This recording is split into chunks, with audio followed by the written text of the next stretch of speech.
নমস্কার বন্ধুরা, মন্টিস কিচেনে আপনাদের স্বাগত। আজকে বানিয়ে ফেললাম ছানার ভর্তার রেসিপি। আপনারা তো সবাই জানেন, এই পদ্ধতিতে একবার করে দেখতে পারেন, খেতে কিন্তু ভীষণ ভালো লাগে। সমস্ত কিছু উপকরণ নিয়ে নিয়েছি। আমি ছানাটা কেটে নিয়েছি, জলটাকে একদম ঝরিয়ে নিয়েছি। এবার কড়াইয়ের মধ্যে দিয়ে দেবো রিফাইন অয়েল আর ছোট ছোট করে কেটে রাখা আলুর টুকরো। এবার একটু নাড়াচাড়া করে নেব। দিয়ে দেবো এখানে কেটে রাখা ক্যাপসিকাম, টমেটো কুচি, স্বাদ মতন নুন, কাজু। এবার হালকা একটু লাল লাল করে ভেজে নেব, বেশি ভাজা দরকার নেই, হালকা লাল হলেই হবে। ব্যাস হালকা লাল করে ভেজে নিয়েছি। এর মধ্যে দিয়ে দেবো জিরের গুঁড়ো, ধনের গুঁড়ো, লঙ্কার গুঁড়ো, হলুদ গুঁড়ো, দিয়ে দেবো স্বাদ মতন চিনি আর টমেটো সস। এবার একটু নাড়াচাড়া করে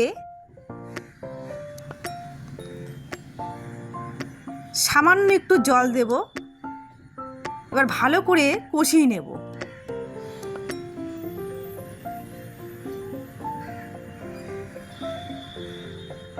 ব্যাস আমার ভালো করে কষানো হয়ে গেছে। দিয়ে দেবো কেটে রাখা ছানা।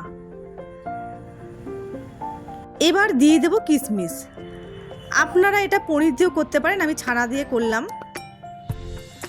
আর ছোট ছোট করে আলু অবশ্যই দেবেন, খেতে কিন্তু ভীষণ ভালো লাগে ভাত, রুটি, পরোটা। একবার এই পদ্ধতিতে বানিয়ে দেখবেন। গ্যাসের আঁচটাকে কমিয়ে ভালো করে ভাজা ভাজা করে নেব। আমি এর মধ্যে আর জল ব্যবহার করব না। এবার দিয়ে দেবো সামান্য একটু গরম মশলার গুঁড়ো আর দিয়ে দেবো 2 চামচ ঘি। বেশ আবারও একটু ভাজা ভাজা করে নেব। দিয়ে দেবো কাসুরি মেথি। ব্যাস হয়ে গেছে, রেডি হয়ে গেল ছানার ভর্তার রেসিপি। আমার এই রেসিপিটি ভালো লেগে থাকলে যারা ফেসবুক থেকে দেখছেন পেজটিকে ফলো করে দেবেন আর পাশে থাকবেন, আর যারা ইউটিউব থেকে দেখছেন চ্যানেলটিকে সাবস্ক্রাইব করে দেবেন। আপনারা ভালো থাকবেন, সুস্থ থাকবেন।